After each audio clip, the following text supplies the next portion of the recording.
Parshas Vayikra. This week's Parsha begins a new book of the 5 books of Moses, the Chamisha Chumshei Torah. The name of the Parsha and the name of the book are identical. They're Vayikra. Hashem calls to Moshe.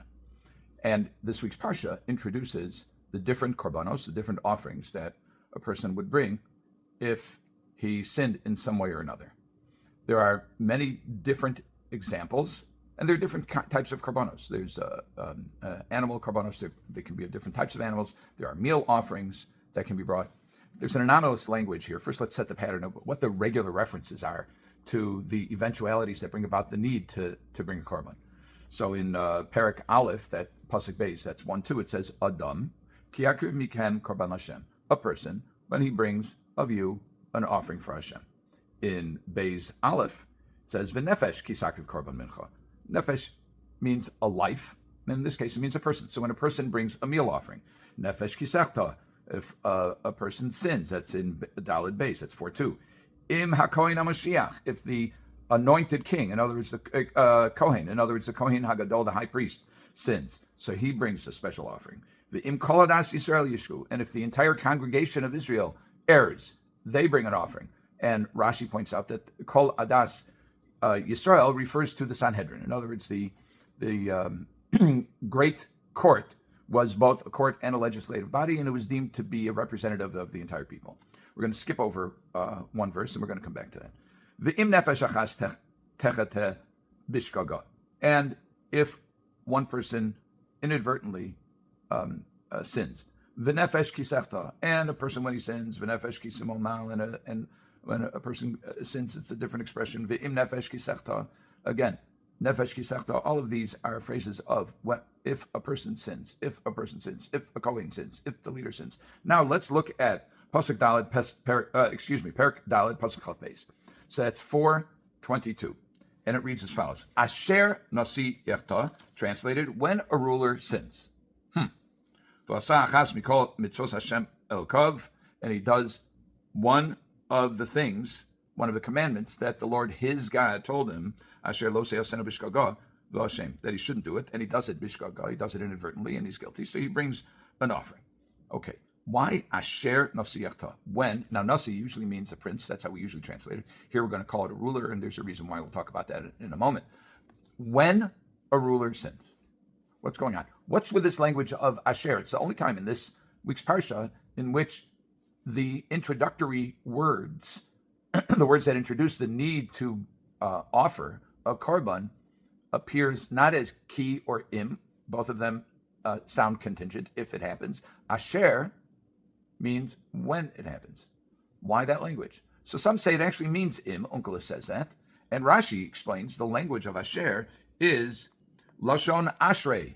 It's a language of rejoicing or happiness, like Ashrei Yoshrei V'secha. Happy are those who dwell in your house. Or Ashrei Ha'ish, the very first chapter of Tehillim. Ashrei Ha'ish Asher Lo Halach Ba'atzas V'shoim. Happy is the man who does not go in the path of the evildoers. Now, what's happy about a prince sinning, or a ruler sinning, and having to bring an offering to expiate his sin, to achieve atonement? Why is that written with the language of Ashrei?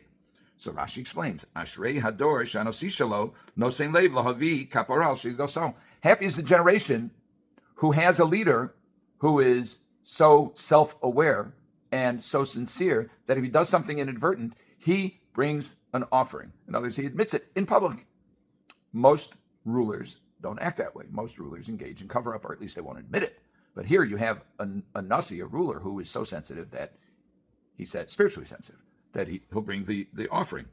Kal v'chomer, how much more so, shemischorit als donosov.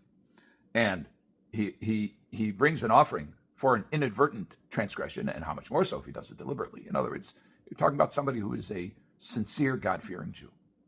That's Rashi. Now, there are others who suggest that there is an additional dimension to this. So let's go back to the question about what is a nasi. We typically refer to, we explain that a nasi is a prince, a leader, political leader of a tribe. And that is what the Ibn Ezra suggests here. There are others who say, no, it must be a melech, it must be a king. Why? Because there's nobody above him. how do we see that from the verse? So it says, "V'asa achas mikol mitzvos Hashem Elokov." He violates a command of the Lord his God. In other words, the implication is that's the only one who's on top of him, who is superior to him in the org chart, in the hierarchy, is Hashem. So that is an accurate description of a king. A king has no one above him. A nasi has a king above him, is subject to the dictates of the king, but the king has no one above him. So we're now talking about a king, prominent position of public office. So why this language of Asher? So the Ramban says that it means when, but it means when he violates when he is the ruler, whether it's a nasi of a shevet, whether it's a prince of a tribe, or the actual king of Israel. He brings his special korban not for something that he did in the past and now he became a nasi, but rather if he violates Hashem's law while he is in his position of power. Rabbeinu B'chayeh and others, there's a Zohar that's similar to this, and implicit in the Seforno, Rabbeinu B'chayeh says, it's Lashon Vadai. It is for sure going to happen. What's for sure going to happen? If a person assumes a position of public leadership, he will mess up. He will sin. That's what Rabbeinu B'chayeh says. Seforno says it's common for people to sin. Why? So some suggest that a person who achieves a level of prominence and hierarchical superiority develops a certain self-aggrandizement, an attitude of gaiva, we might say, of arrogance. Whereas according to Rabbeinu B'chayeh, he says that anyone who's in a position of authority, who has the opportunity to chastise, reprove, prevent people from doing something wrong, if they do it, then he shares part of the blame because he could have prevented it. Okay, now I have a question. If it is like Rabbeinu B'chayeh, like the Seforno, like the Zohar, that it is pretty much inevitable that a person who takes on a public position will sin, then why take a public position? Why become king? Why become a prince? If your goal is not to sin, then who says that it's okay to do it? So I remember my brother Aaron, Seforno, told me in the name of Rabbi Victor Miller, Seforno, that the point of life is not to sin. The point of life is to do good things, is to accomplish. And the only thing worse, I spoke with Rabbi Newman of the Adas this afternoon, as he said, the only thing worse than a person stepping up and becoming a nasi is if he's supposed to and he doesn't. In other words, when there are no other people who are appropriate for a certain position, you got to do it. Now it comes with risks. According to some, it's an inevitability. According to others, it's a risk that a person will sin. A person who's in a position of public responsibility is likely to offend someone, is likely to think a little bit more of himself than is warranted. Now, we look at our avos. Every school child in a Jewish school can say, who are our forefathers? Avram, Yitzchak, and Yaakov, Abraham, Isaac, and Jacob. Well, guess what? The Gemara also talks about there were 4 people who never sinned. Who are they? I'll give you time. Some people know, most people don't.